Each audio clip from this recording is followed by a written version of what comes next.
सुतीक्ष मुनि जी के कहने पे अगस्त्य ऋषि के आश्रम पे श्री राम जी, लक्ष्मण जी और सीता जी पहुंच चुके हैं।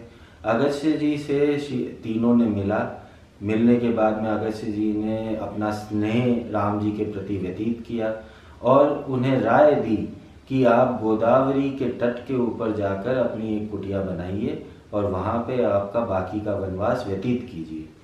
गोदावरी नदी गंगा नदी के बाद में सेकेंड लार्जेस्ट नदी है इंडिया की और ये त्रिंबकेश्वर से ओरिजिनेट होती है। आपका महाराष्ट्र, एमपी, छत्तीसगढ़, उड़ीसा से होते हुए बे ऑफ बंगाल के अंदर जाके मिल जाती है।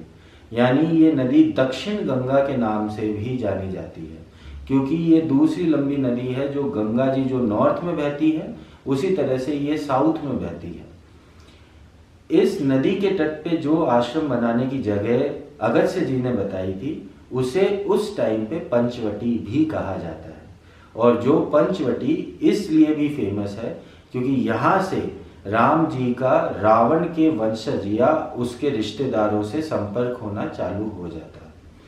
जब राम जी, लक्ष्मण जी और सीता जी ने अपनी कुटिया बनानी चालू की पंचवटी के अंदर गोदावरी के तट के ऊपर, तो उसी समय शूर्पनखा, यानी आपकी नखा का मतलब होता है नाखून संस्कृत के अंदर, तो वो राक्षसी जिसके नाखून बहुत सुंदर हैं, ये शूर्पनखा के नाम का मतलब है। शूर्पनखा रावण की इकलौती बहन थी और उसने अपने आसपास जब देखा कि राम जी बहुत ही सुंदर हैं और मेरे को इन्हीं से शादी करनी है, तो पहले वो राम जी के पास में गई, पर राम जी ने प्यार से उसे ये कहते हुए मना कर दिया कि मैं तो शादीशुदा हूँ, मैं शादी नहीं कर सकता और मैं एक ही पत्नी रखूंगा अपनी सारी उम्र भर। फिर वो लक्ष्मण को देखकर आकर्षित हुई और उनके पास गई, तो लक्ष्मण ने उनकी ये कह के तौहीन कर दी कि तुमको जब राम जी ने नहीं पसंद किया तो मैं कौन होता हूँ पसंद करने वाला। ये सुन के शूर्पनखा बहुत ही गुस्से में आ गई और उसको ऐसा लगा कि लक्ष्मण ने उनकी बहुत बड़ी बेइज्जती कर दी है और इसी चलते उन्होंने सीता, राम और लक्ष्मण के ऊपर एक अटैक कर दिया, यानी उनको मारने की कोशिश की। ये देखते हुए लक्ष्मण जी ने अपनी तलवार निकालकर शूर्पनखा की नाक काट दी कि तुम जिस सुंदरता के ऊपर इतनी उछल रही हो, मैं वो सुंदरता ही खत्म कर देता हूँ। और वो नाक काटने के बाद में शूर्पनखा वहां से भाग गई।